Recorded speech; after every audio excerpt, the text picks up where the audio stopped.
Hello viewers, Praveen Rod's English Tanglish Video Lessons channel welcomes you to watch Incident of the French Camp, written by Robert Browning, Tamil Nadu +2.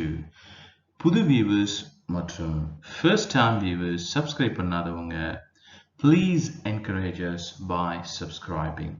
Thank you very much. இந்த poem Napoleon போனபர்ட்டே அப்படிங்கிற French பேரரசர் பற்றியது. இவர் ஒரு சாதாரண சோல்ஜரா இருந்து பெரிய பேரரசர் அளவுக்கு முன்னேறியவர். இந்த போயம் பிரெஞ்சு கேம்ப்ல ஒரு ரியல் இன்சிடென்ட் நடந்த விஷயம், போர்க்களத்தில் நடந்த விஷயத்த இந்த போயம்ல சொல்றாரு ஆத்தர்.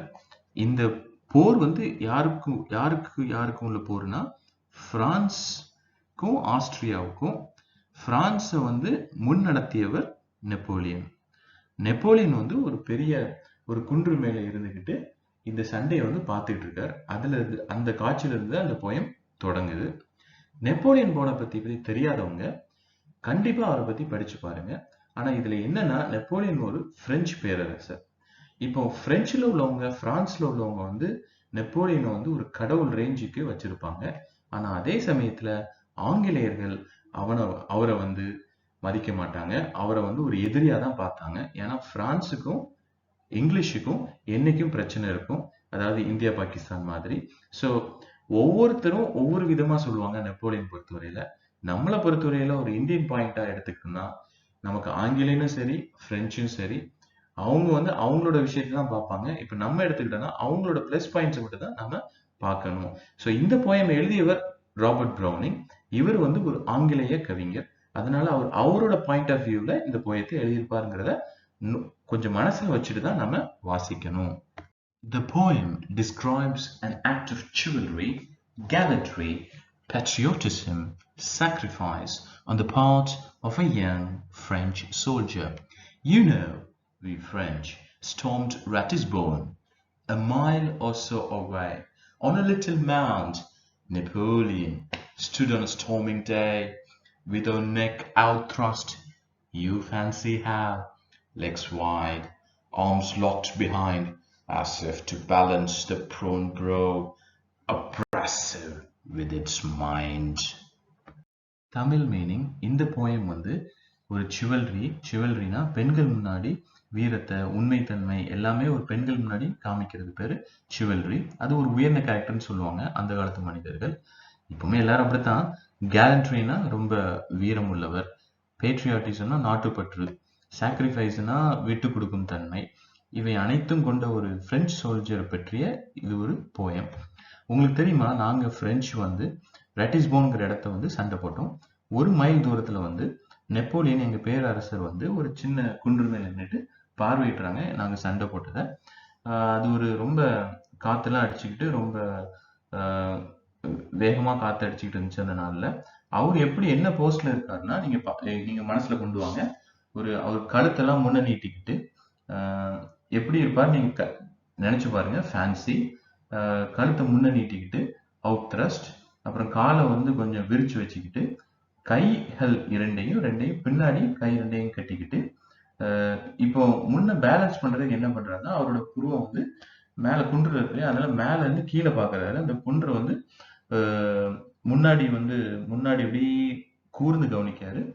அதே நேரத்துல ஒரு மனசு என்ன பண்ணுதுன்னா, யாரை அடக்கி ஆளலாம், யாரை கவுக்கலாம், யாரை ரொம்ப ஒழிக்கலாம், அந்த மாதிரி ஒரு கெட்ட சிந்தனை மைண்ட்ல நடந்துட்டு இருக்கதா ஆத்தர் சொல்றாங்க.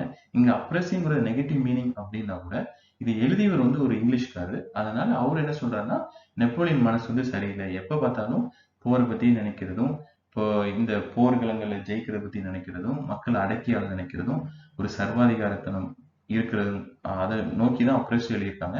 ஆனா அதே சமயத்துல நினைக்கணும், அந்த காலகட்டத்துல எல்லா நாடுகளும் அப்படிதான். 1980களில் தான், இப்போ 1857ல தான் நம்ம இந்தியாவிலே ஃபர்ஸ்ட் இண்டிபெண்டன்ஸ் வார் நடந்துச்சு.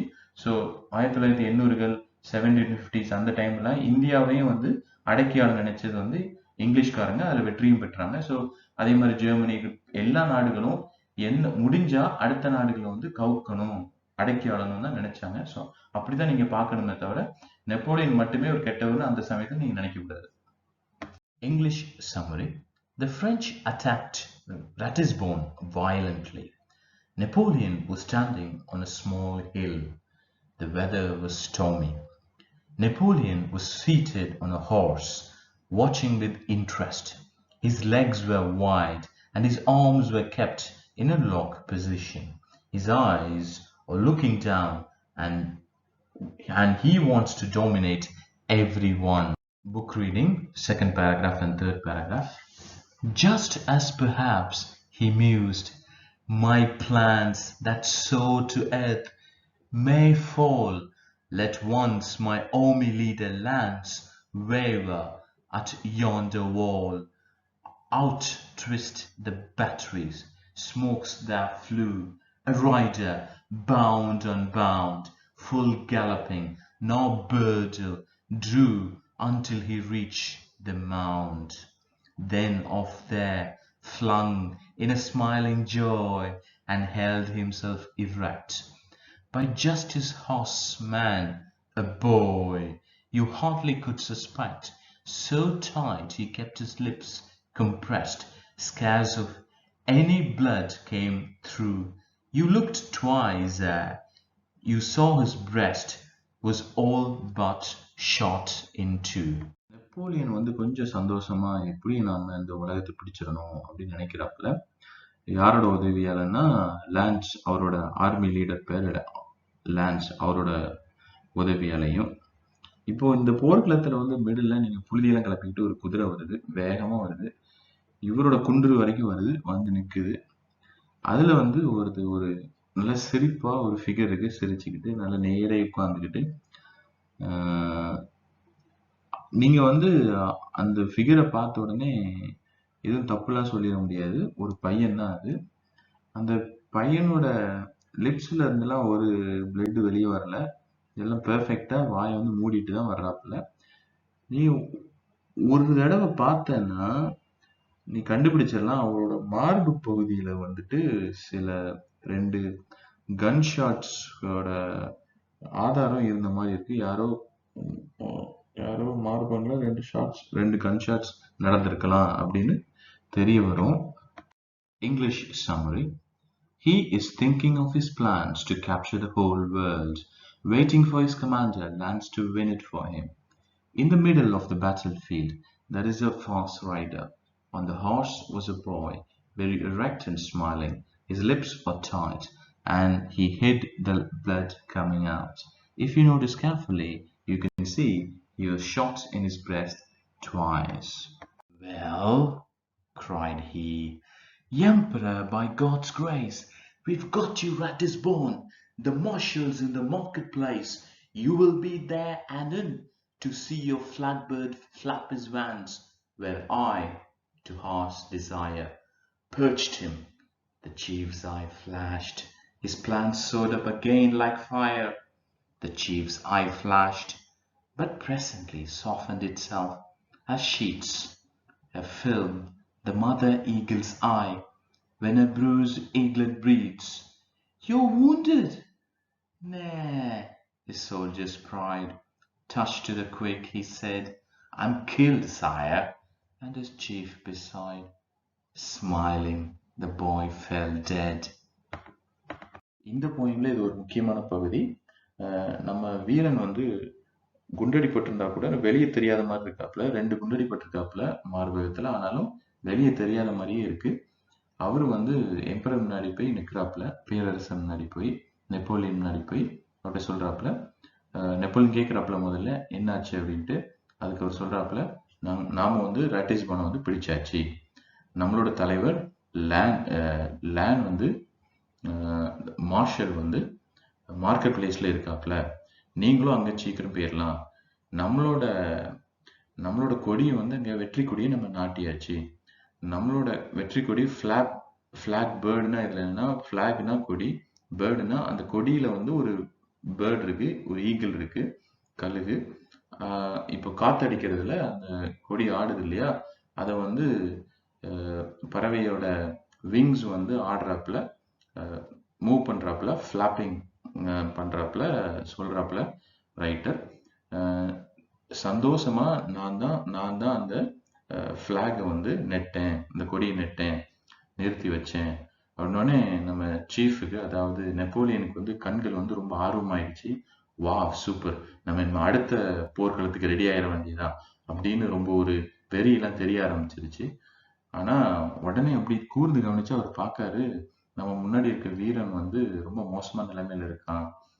உடனே அது எப்படி இருக்குன்னா, உடனே அவர் பார்த்த உடனே அவர் வந்து ஒரு தாய் கழுகு வந்து தன்னோட குஞ்சை வந்து காப்பாற்ற முடியாத நிலைமையில பாக்குது இல்லையா, அந்த நிலைமையில இருக்காரு. இது சோகமான பகுதி அப்படின்னாலும் நெப்போலியனோட சாஃப்ட்கான் அதை சொன்னா கூட, அதே சமயத்துல ஆத்தர் வேணுக்குன்னே குத்தி காமிக்காரு இங்கிலீஷ்காரரு. நீ என்னதான் இருந்தாலும் சாக போற உயிரை வந்து அந்த எம்பரரால காப்பாற்ற முடியல, நெப்போலியனால காப்பாற்ற முடியல. இப்படி பலர் வந்து நெப்போலியனால சாவுறாங்க அப்படிங்கிறது தான் வந்து ஆத்தர் இன்டைரக்டா குத்தி காமிக்கிறாரு.